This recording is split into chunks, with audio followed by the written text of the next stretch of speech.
Corona की वजह से बिगड़ते हालात के बीच अब तक देश के कई राज्यों ने 10वीं और 12वीं की परीक्षाएं रद्द कर दी है। ये रिपोर्ट देखिए।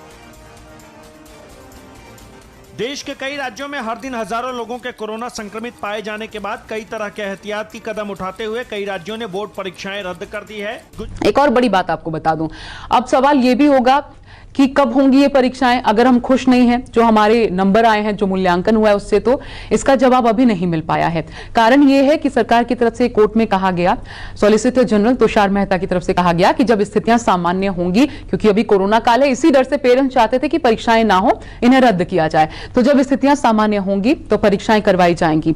अगर स्थितियां सामान्य नहीं होती है, इसका साफ साफ मतलब ये हुआ कि कोई तिथि निर्धारित नहीं है और हो सकता है कि ये परीक्षाएं ना हो, क्योंकि अभी केसेस हैं, तो शायद वो समय, वो सुअवसर सीबीएसई या आईसीएसई को ना मिल पाए और ऐसे में ये जो वैकल्पिक परीक्षाएं हैं वो ना हो। एक बड़ी बात मैं आपको ये भी बता दूं कि अगर आप अपना रिजल्ट आने के बाद इस बात से खुश नहीं है कि असेसमेंट के आधार पर जो आपको स्कोरिंग दी गई है वो ठीक नहीं है और आप चाहते हैं वैकल्पिक परीक्षा में बैठना, तो फिर मानिए हो भी गया वैकल्पिक परीक्षा, तो वो जो वैकल्पिक परीक्षा का आपका नंबर आया है वही आपका फाइनल नंबर होगा, उसी आधार पर आपका रिजल्ट बनेगा।